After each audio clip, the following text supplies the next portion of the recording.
am so lucky with the conversations that I get to have with my colleagues day to day. And I'm so excited that you are going to get to listen in on this one today about the connection between the nose and the brain. Brilliant idea, Jennifer Pressimone. Thank you for being here. It's lovely to see you. Oh, I'm excited to be here. I love having conversations with you. Ah, that's a nice thing to say. So I have to say, before we go into the conversation, how much I am enjoying all the questions you're putting on social media about this, because it's really sparked a lot of thoughts with me. I remember one of the questions that you said was, what's the thing that you wish you were better at? And I'd said, what I wish I was better at was being able to think of words to describe scent. And you're right, though, this idea of what happens when a smell goes into your nose and how it actually responds with the mind is fascinating. Tell me a little bit about what first sort of sparked that thought with you, that kind of little obsession. I mean, I have a background in psychology. I was always just really enthralled with neuropsychology from, being a college student. I had a great psychology teacher in high school. And so, she always challenged us to think bigger, but feel bigger. And I loved that connection there. And I've just always carried that with me through academics, through my, journey through, whatever employment that I had, but then even building that into developing, my own aromatherapy company. And I've always led with gut, brain, emotions. There's a trilogy there, and you can't work on one without the other. And the common thread between them is the nervous system. And, we're a whole being, we're not pieces and parts. But, specifically my obsession with brain health was, from personal experience with my mom. I lost my mom last year to Alzheimer's. And of course, we know with dementia, it starts 10, 20 years before. So hindsight, I can look back and say, yeah, I guess I did see the signs along the way. But when you see somebody every single day and you're doing things every day, you don't quite, you miss that wider perspective because you're so deep in it. And what I was able to do for her throughout the years, and especially end of life, when times were really bad, I could always bring her back to me, always bring her back. And even on her worst days, and my family said, rush here. And I would rush and I have my oil in hand and smell this, mom. Our thing was smell this, mom. And she go, yeah, yeah, yeah, I like it. Like, we had done that so I could bring her back to me and calm her down. And the biggest epiphany, because like you, I'm really, fascinated by our intuition and our gut intuition and how to keep that a leading force in our life. And I think when the brain dissipates and when we lose our faculties and the hippocampus, starts deteriorating and we lose some memories, deep inside you still have yourself, and intuition, you don't lose that. And so scent I found so profound, going nose to brain to nervous system, connecting with our gut intuition. That is what I was able to bring her back with. And that's what's taking me on this next leg of my journey of really advocating for not just brain health, but you achieve brain health, you achieve intuitive health and gut health. It all involves the nose. Yeah, I did a beautiful conversation like this with Laura Cantelli, I suppose about 6 weeks ago, something like that, or probably 3 years, knowing what my brain's like with time. But she was talking about how she goes and works in old people's homes with them smelling the oils and just doing colouring. And that amazing connection of just being able to tap back into the brain. I'm so glad that you're able to do that for your mom. Yeah, I mean, it's the greatest gift, when somebody's on their worst day, just to be there and offer, there's not much we can do, but just by being there and providing a resource, you don't need any words.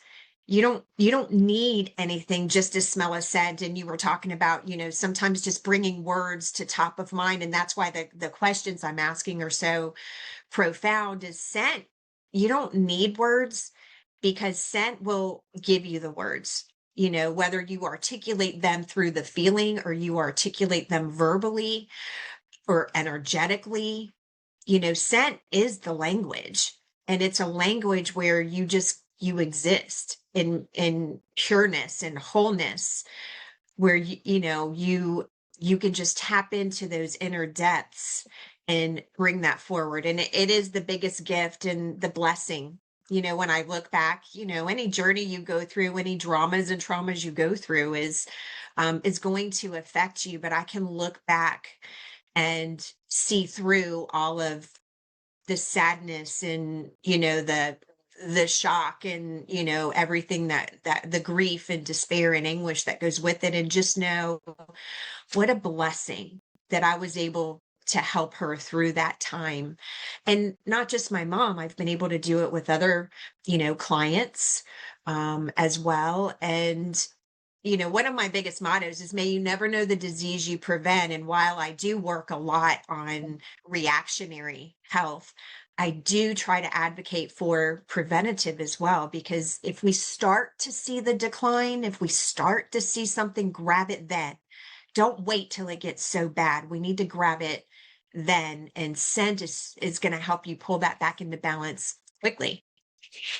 I think what's fascinating to me in this kind of sort of Alzheimer's sort of dementia sort of area is when you think about, is it called the Proust phenomenon, where he was writing about having dipped his Madeleine cake into Linden tea, and he was sitting in the kitchen and immediately was transported back to childhood. And I kind of think music does that, but it seems to me that essentials are the only other way that help you to time travel in that way. And that's because we're bypassing that thalamus, all of our senses, all of them, even scent goes through the thalamus, but scent is extra special because before it even does that. And the thalamus, just think of, our logic region, right? Allowing us to be over analytical and overthink things and get in the way. But before we can get in the way, scent goes into the back door and just says, hey, I see you. I know you. I love you.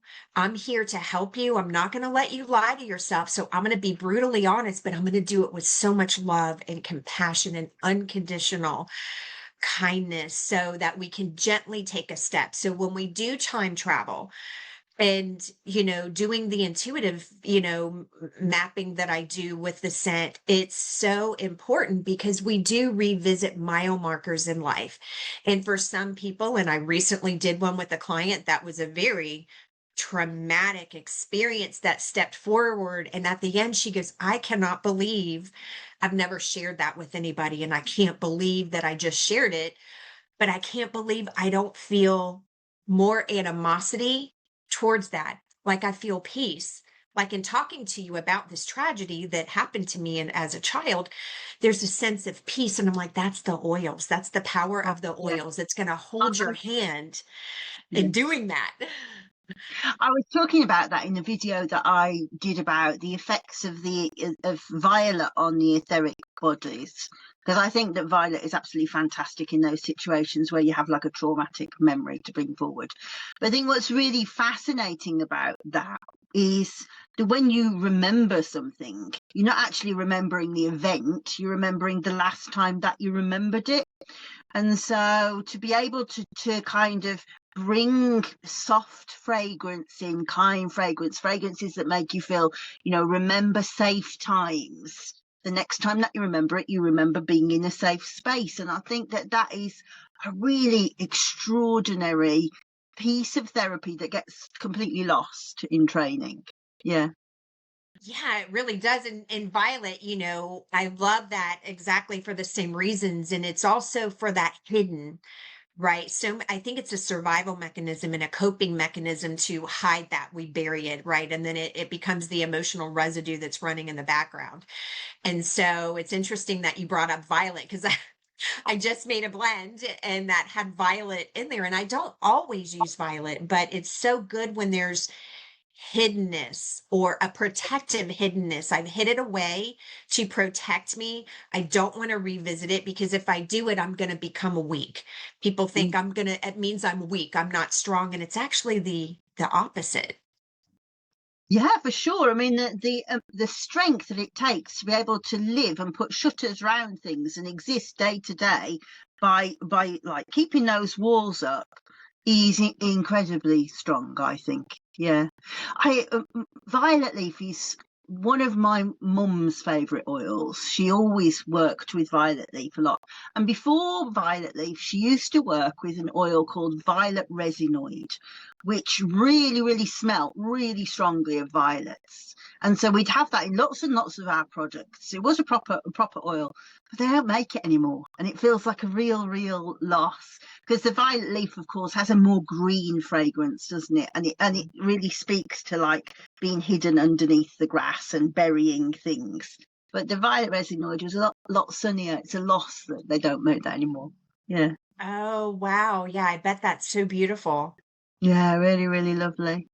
So what sort of products are what sort of clients are you using this kind of work on? Yeah, I mean, mine is really rooted in personalization. And so, even from the very beginning, when I got, aromatherapy found me, I didn't choose aromatherapy. I was sick and had health issues, and aromatherapy was one of the tools that got me better. And ever since then, I started my custom blending bar, inside of a local herb shop. And, it was people come in and it's not just a typical product. It's what do you need and what do you need right now? And so the majority of my work is on personalization, either in person. I was in caretaker mode for a long time and then took the rest of the year off last year to work through that grieving process and still working because grief is a journey. It's not something you ever finish. But I am getting back more into in person in my local area to do, scent training and scent smelling. But the majority of my work is virtual like this. So we do an intuitive reading. And so really, my biggest clientele are high functioning, high executive women, entrepreneurs who are leaders, and I always feel like my gifts and my role has been to heal the healers. And so people on the front lines and doing all of the work. And my job is to be back here and hold you up and support you and keep you whole and bring you home to yourself. And whenever you feel completely lost and disconnected and stuck, the aromatherapy is so powerful. And again, even through the scent readings, we do it an intuitive reading. And we go on this journey of what's causing you to be stuck right now? What's in the way right now? And what memories, we walk through, the emotions that come up, the memories that come up, where they're feeling it in the body, because that's where it's hiding. And so everything that I do is about personalization and customization. So making a custom blend and they use that until they feel that shift. They feel a shift like, the scent doesn't smell the same to me anymore. Great. That means you've shifted. We've peeled off this layer. We're now ready to move forward. So then we do this again, and it's a continuous work to support your body on an ongoing basis. So, I love making regular, aromatherapy products for skin and, for a lot of different things, but it's most profound when we customize it and personalize it and create that signature scent of what somebody needs right now. So how do you tap into when somebody's stuck? What sort of avenues of questioning are you looking at to be able to get to the brain? Yeah, so usually Magda should say, Jennifer, do me. we will. So all my oils are put away over here, but I have this one, and this is the one that we're supposed to do. So normally, what we do is, we're just connecting, and I let you know, hey, this is going to be a safe space, and we're just going to connect in. And so, what is the first number that pops in your head? 6. Can't find my pen, but All right, we've got a 6. And what's the first emotion that is stepping forward in you right now? Anxiety. It's always anxiety. And whose anxiety is it? What's the first person, place, memory thing that steps into the Okay, present? so actually, it's an anxiety that doesn't belong to me, Jennifer, but I carry it with me through all lifetimes. I have this memory of being a priestess many, many, many lifetimes ago and being sent away to set up a new cult. And that anxiety doesn't belong anywhere else but there. I always come back to that same place. It's like, no, please don't send me away. That's the first thing that always comes to me. And so one of the best things that is going to happen when you're doing, and I say scent therapy, but it's really aromatherapy in the intuitive way, is that even though you're not smelling this, you're connecting with the energetics of this oil. And our goal is to go in and tap into what is it? And then we want to rewire that thought. And the most important thing that everything else cannot touch the way that aromatherapy can is that it recalibrates your energy to who you are today without that. And so if you've been carrying that with you through all these lifetimes and you've done clearing work, there's still some tether that's connected. And we haven't quite got to what that tether is, but doing this work this way will get that. And so now we've brought into, okay, we're at a 6. That number means something. I'll tell you what it means in a second. But then we bring up this emotion, and now we have this information that it's not mine. It's not yours. And it goes back to who you were then. And so is there any reason to keep it? No. And the amount of time I spend a lot of time trying to get rid of it. And every time I sort of tune in, where does this anxiety belong? Oh, how boring, we're back here again. Yeah. So let's give it back. It's not yours to carry. And so you take this and you imagine giving it back to that priestess, that you go back and you give it back to her and you say, this is not mine. This is yours. I'm giving it back to you lovingly. You can keep it or you can give it back to who gave it to you, but it's not mine. You cut the cord, and I usually visualize a cut, either scissors or a knife or something, cutting that tether, and I walk back and then I leave. And so you give this back to her. It's not yours to carry. And you do it lovingly. There's no grief, there's no guilt. And if there is, then we want to continue and pursue that. So where are you feeling more tension in your body? Where is this connecting in your body? Just above my belly button. Yeah. So right there, we have our intestines, right? So that's going to be more of your large intestines. And intestines, we know, is where we hold a place of worry, but it's also about absorption and elimination. And I know you a little bit, so I already know you absorb energies.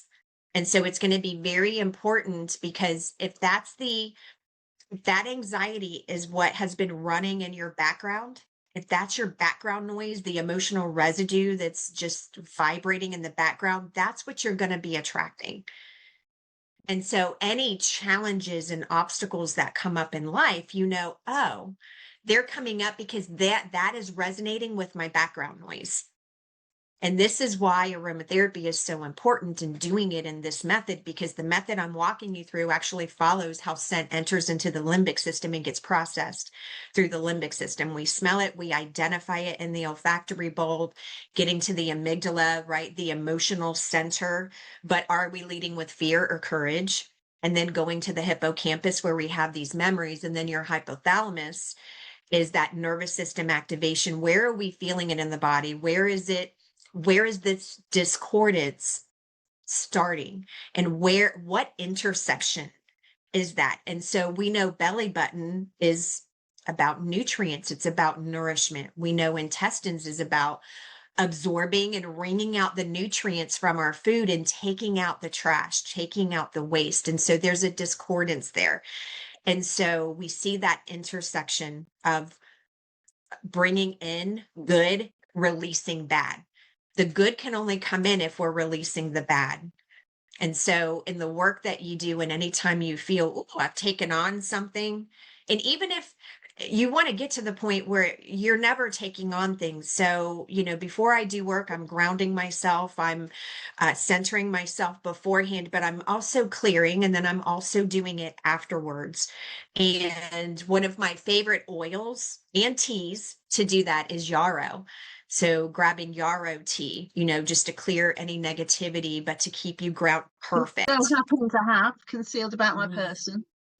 Love, and that's my number one oil for energy protection, right? And so because it's such a blood cleanser, and the blood is the carrier of the emotions and the energetic vibrations, our whole fluid systems are doing that. And that's why aromatherapy resonates. It's connecting with this fluid system within us. And so for you, that anxiety has been running in the background. We now identified what lifetime it started with. You give that back. We know that there's some type of connection. And this is what rules your actions and behaviors all these years and all these lifetimes until today. That's all the time. Yeah, is somebody, gonna leave, or all of the things that represents is what's driving your behavior. But when you identify it and you shine a light on it and you bring awareness to it, you're like, I see you. I see you. I know you. I love you. I'm honoring you, but you can't stay here. Emotions is exactly that, energy and motion. We experience them like a clock. We work through them and they release. We should never get stuck. And it's not that I have to know where you're stuck. You just told me where you're stuck. And it's the oil that's doing it. We're learning to interpret the energetics. And so we don't need words, because the words are just going to come forward of what you need to know now. And so now that we know all of this, our job is to say, okay, we've now given it back. We've released that from your field. It no longer is connected with you. We've cut that tether. And so now we're going to recalibrate to who you are without it. And so how does that feel? Feels like I can do a lot more things. Me without it means I can do a lot more things, definitely. Like I'd love to be able to easily come across to the States to the Naha conference and stuff like that. It's a physical thing, get on the plane, do it.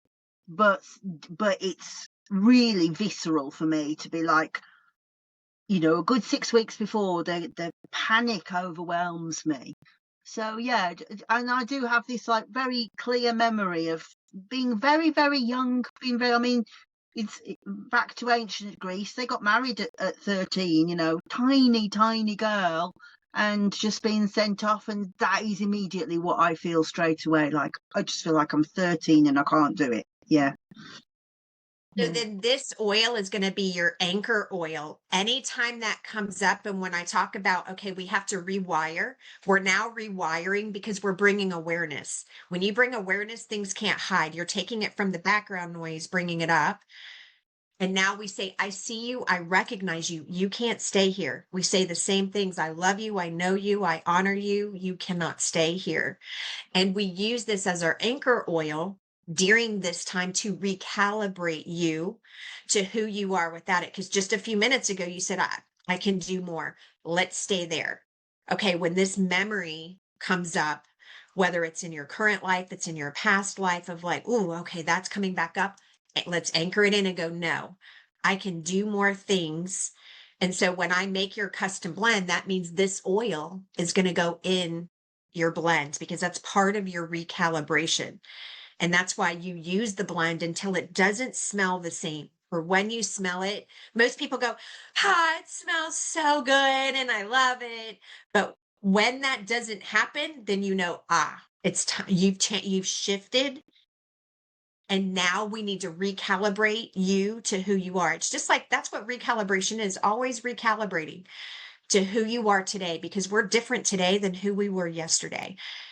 we Yeah, your learned. frequency shifts very, very slightly, doesn't it? Yes. And it's like I always think when that happens, it's like when you sit at a piano or you've got like a little kid at the piano and they bang the keys that are too close to each other. So it's like not harmonious anymore. It's Right. like really discordant. That's what it always feels like to me. Yeah, I think that's absolutely fascinating. And so tell me about your feelings with Yarrow. What's your thoughts about that oil? Why did you go there?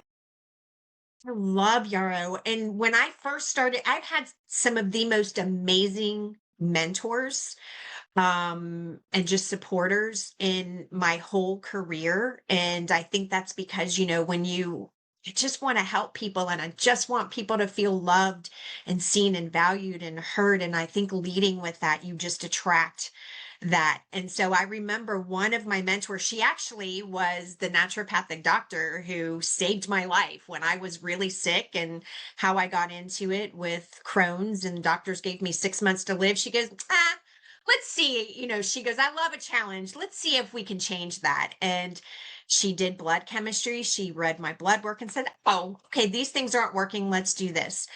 And that is what got me back on track. And, I started my aromatherapy bar and I have a ton of clients coming every day and a line of people waiting to get their custom blend. I was all over the place, all of the energies from all of the oils. At that time, I was working with over 20 different oils, and oils have energetics. And, one of the first lessons I was teaching my interns at the time is I wanted them just to blend. And I said, when you feel dizzy, when you feel lightheaded, when you feel a little woozy or like, whoa, something's going on, let me know because you need to go catch your breath. You need to go get some air because that's the energetics. It's showing you to respect the oil and respect the energetics. And she taught me two things to help me ground myself from being scattered and all over the place and taking on transference and taking on everybody's feelings and not being able to release them. And it turned me from feeling exhausted into energetic after each blend. And that was smelling yarrow, taking yarrow as a capsule, not the essential oil, but the plant, a yarrow supplement, and drinking yarrow tea. So for me, it was the trilogy of the yarrow because I was helping so many people, but I was also still healing. And it is such a powerful healer. And I consider it the healer of healers. And then she also told me to get hematite. And she's like, just keep hematite. And you look at the connection between hematite, which helps to ground and stabilize blood. So does yarrow, yarrow being a styptic. And so and you think when you have parasites kind of tap in and kind of leach blood, and you have a little bit of blood leakage, even if it's microscopic. People parasites, right? People parasites that are coming in and sucking you dry. So I just learned early on that to maintain composure, to maintain strength, to not take on transference and always lead from a place of wholeness, that I needed yarrow, and I've used it ever since. Grows wild all round by us. We've got like a town sort of pledge not to cut not to cut the grass too much. And there's a piece of land just behind the house where actually the air ambulance lands. So we have to keep it quite nice. And August, September time, it just gets absolutely covered with yarrow. It's such a beautiful plant, isn't it? It really is It's so interesting. beautiful. When you were saying about the sort of protection of the energies, I'll share with you, I think the best oil I found to do that, because you're right, I do take on that energy a lot, is celery seed. There's not an oil comes close to it for me. It's just like it just shuts everything down. I used to be that I couldn't go into like town centres and stuff because there was too many other people's energies, and I really found that really helpful. So that's a tip for you to try if that's something that happens to you. Yeah. I use celery seed, deja vu. So, I used celery seed years ago and it's not one that I've used. So thank you for bringing that up. I'm going to go grab my celery seed and Yeah, I think use it's it. one that people really overlook but it's, for Mhm. me, it's really, it is one of my main allies in life. Sometimes, you know, I can't go to a city without it. It makes such a difference to me. Yeah. Oh, which shows it's going to be so great for social anxiety Mhm. and how perfect, because you can pair that with this oil as your anchor oil. So anytime you feel that anxiety that's stopping you from doing more things. And this oil, by the way, is Siberian fir. So, oh, Siberian fern, I really like that. And actually, somebody sent me, funnily enough, somebody who was a really highly sensitive empath, sent me some Swiss pine and Swiss fir. And Mm. those are just beautiful. You feel like you're absolutely floating with them. Really, really high energy oils. Yeah, that's lovely. I will get the Siberian fir out. Thank you. Yeah, yeah, that's lovely. One thing that struck me that I wanted to say before we got into the reading, when we were talking about preventative uh, medicine in terms of thinking about the brain, I just wanted to share, I'm sure you know this, but perhaps other people might not, who are watching it, perhaps who are more casual and not got so much aromatherapy experience, that when somebody starts to develop dementia, it's the neurons in the olfactory bulb that decay first, isn't it? So neurodegeneration, one of the first things that you notice is that the sense of smell becomes lazier, not so effective. And so being able to actually inhale oils is really good, because it's like smell training, but it's pushing the brain to start working harder as well.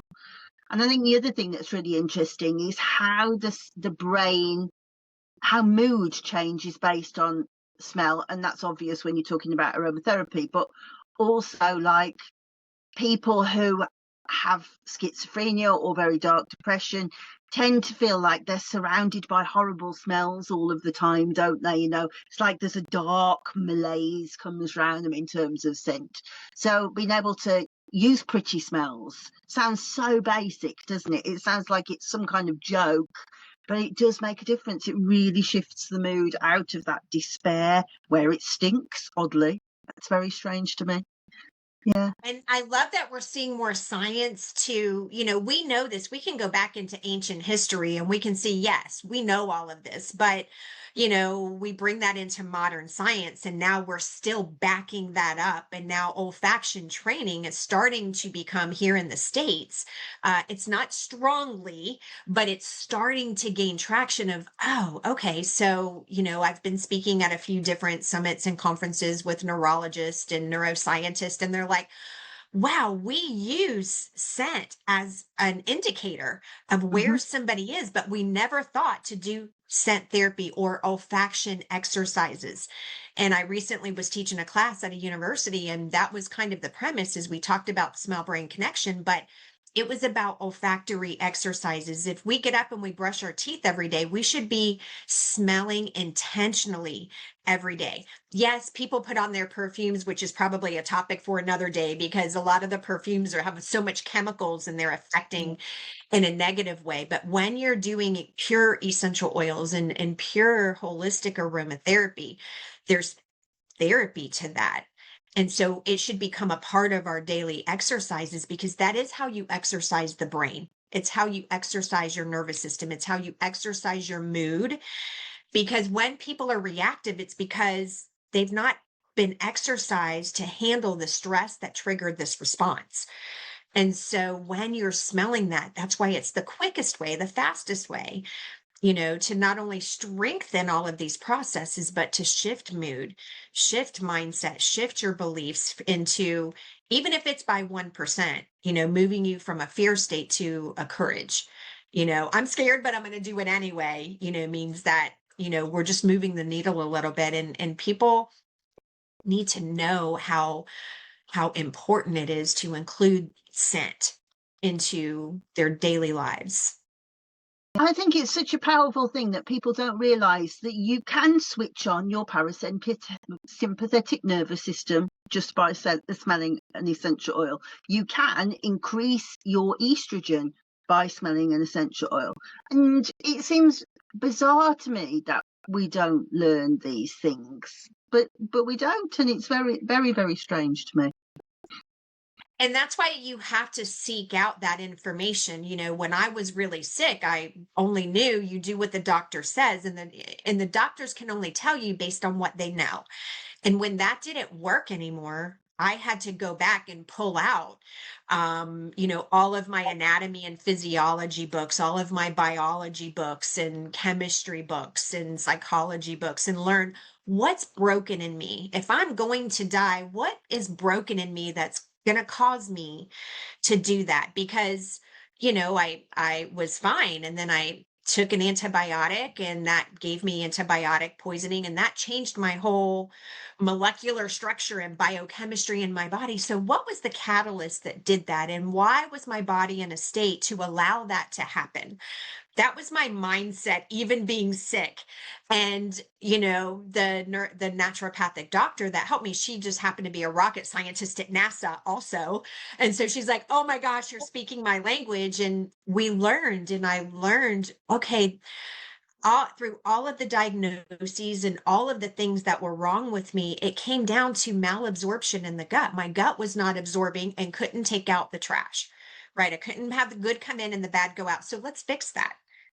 And scent was huge for that. But only then did I start my journey of, oh, I can't go to normal college to learn this. I have to now seek professionals and experts. And I know that I know as much as I know now, because my journey wasn't easy. And the clients that come to me, they don't have the easiest of journeys. Sometimes I'm the last thing because they were like me. I did all the things I thought I should do, and there isn't as much knowledge and resources to go. And that's why advocating for yourself is important. Educating yourself, not from the internet, but from experts who have the facts. And then we're bridging in ancient history and ancient philosophies and ancient medical systems and backing that up with current science. That's where we have, okay, some people want to trust but verify. Well, we have that here. We know it works. We have experience based, but now we have evidence based. And there's no better time than now to start learning and understand and advocate for yourself. And you can only advocate for yourself when you know what's right. And you can learn all the things, but you also have to bring in your intuition to say, what's right for me? Because I read a lot of things and I know a lot of things, but not all of it is right for me. And that's okay, because what's right for you might not be right for me. But that's where the personalization comes in. I agree completely. And I think that really that's the harder journey to learn to trust your own body, to learn to trust your own instinct. Because especially now AI has come in and it goes, this is the truth based on my opinion. AI does, and then you go, actually that's nonsense, completely nonsense, and it goes, oh yes, thank you for catching that, but then it'll argue against you, and you're like, well, if you're not careful, you start to believe everything that you read, whereas your body's going, no, I know this better, and I think that right across the whole gamut, specifically with health, that you have to learn to trust your own body, of going, that doesn't seem right to me, and know how that feels in your body of, nope, that's wrong, I need to understand why that's wrong. And I think it's hard to trust that, really, because we spend a lot of time convincing people, no, you have to trust the textbook, no, you have to trust what the internet says, I need you to have empirical evidence of that. And actually, I think the last 6 months, the internet has got worse and worse and worse for it. And I think that exact point is why I'm still here today, because I could have easily given up and said, okay, because I was planning my funeral, and I only went to the local herb shop to get some bodybuilding herbs. I was down to 70 pounds and needed to plump myself up to have a look a little bit better in the casket. So I can't say that I went in with all of like, hey, I'm all in. But in doing that, I was open to this whole new world of, wait a second. So what would life look like if you didn't die? So the herbalist that I met, who introduced me to the naturopath, and it was those two, that helped me. But she's like, so what are you going to do in a year when you don't die? And I'm like, oh my God, I didn't even think about that. And well, what feels right? And I think just that reaffirmation and going in deeper to stay connected, to listen to your body. I knew what was right. And I had everybody comes out of the woodwork saying, do this, do that, try this, try that. And you can't do it all. I was trying to do it all because I wanted to people please. And I said, listen, I'm cutting everybody out, shutting everything off. At that time, we didn't have what we have now as far as communications and internet and so forth. So I could just unplug my telephone, my landline. And I just went inward and I had to say, what do I need? And where am I being pulled? And where am I being drawn to that is going to lead me to some answers? And then, boom, a class would pop up, or a person would come to me, or somebody in my inner circle said, hey, you have to hear this talk. I remember 24 years ago hearing a talk from a medical doctor who said the root of all disease begins in the gut. And I'm like, oh, right. And then I'm like, so now I'm a little bit smarter than that and say, yes, Hippocrates, you're right. The root of all disease begins in the gut, but it actually starts in your nose. We know the nose is so profound in activating everything, but trusting my intuition and listening to my inner voice and not giving in to peer pressure and what everybody else thinks I should do, I know is the single most thing that is why I'm here today and I'm not buried somewhere. Yeah. I think just going back to something that you said earlier about the importance of smelling. When I first started doing my Melissa Priestess training, we do a practice each day where we say three things I saw, three things I heard, three things I smelt, three things I tasted, three things I touched, three things I beheld. And I'm very good at that. I can recall so succinctly, especially three things I beheld, like what truth did I see? But I was so shocked that I would get to the end of the day and I'd go, the only thing I can remember smelling today is coffee, which I don't drink, somebody else is drinking, and that the dog passed wind. That was it. Apart from, obviously, I can remember that I had this oil out or that oil or whatever, because that was work. But actually, what I was smelling as I was going through life, I was completely disconnected from. And I thought that was really fascinating. And once I started to really think, right, no, okay, as I'm walking down the garden, what plants can I smell? What does the river smell like? What does it smell like to be next to such and such person? And really kind of tapping into that, my whole intuition got stronger because I had no realization that I had switched off one whole set language, really, a whole language from me. So I think that's really interesting. Yeah. And it's because you're present.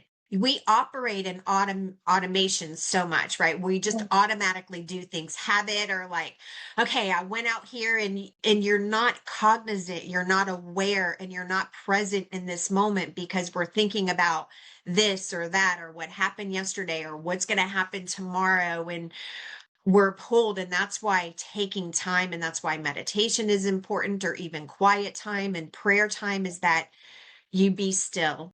You be still. And there is such a power in the pause, right? The pause is the most powerful place. A lot of people say, man, I don't know what's going on. I feel stuck. And my question is, are you really stuck, or are you in a pause? Because sometimes we're running 100 miles an hour in a direction we're not meant to go in, that's exhausting you, and something will come up. The universe, comes up to say, stop, stop going in that direction. You're not meant to do that. And I was trying to let you figure it out on your own, but just stop. And when we can stop and we can enjoy and embrace this pause, we can listen, we can hear, we can feel, we can smell, we can taste. All of our senses unite as one and really start opening up our intuition. And that's where all the answers are. Everybody's seeking answers outside, but it is the saying, all of the answers you need is within. You just have to be present and slow down enough and pause long enough to connect to it. And once you do that, then you get so excited and giddy, like, oh, I can't wait to do that again. And then it becomes this practice of like, okay, so when, we're confronted with challenges and obstacles and, negativity, it's like, ooh, let me back up. Let me go in. Let me go inward. Let me connect. Let me stay rooted in myself. Let me feel who I am. And is this for me or is this for somebody else? And only then can we start guiding ourselves through it. I love that. We're starting to freeze a little bit, so I will wind us up a little bit. But I want to tell people that if you don't know Jennifer, she has been serving as the Vice President for Naha. For how long now, Jennifer? I have been Vice President for about 11 years. And I've served as a director for 20 years. And I have served in other board capacity over the years. And so now you're standing for PR, yes? Yes. So at this time, I am stepping back from vice president to welcome in, the new energy and new vision and new strength of moving Naha forward and moving back. And, first and foremost, I think PR, I love connecting with people. I love helping people and bridging that gap. And PR is a natural fit as I start backing out and continuing to support the organization and support the new leadership. And yeah, so I'm vying for public relations. I think we're brilliant. And I want to tell people that you have your own YouTube channel where they can find you. Is it all short form content on your I have short and long. I used to do a lot of long, and then now I've done a lot of shorts, and I'm working on, I definitely have something in the works that I'm going to be announcing soon that will be on the YouTube channel that will be a little bit longer form, not too long, but good content just for the work that I'm doing and to give people, one of the best things that I love is having resources to know what to do. And I always want to be that guiding light of hope and inspiration. And when you don't know what to do, maybe try this one thing that's might not be the cure all end all be all, but it's going to help you take that next step to what will be. And so at GenSense is the YouTube channel. They can find me. Brilliant. I'll put the link in the bio. For now, Jennifer, thank you so much. And thank you for my lovely reading as well. I shall be working with my Yarrow. But for now, say bye-bye. Bye.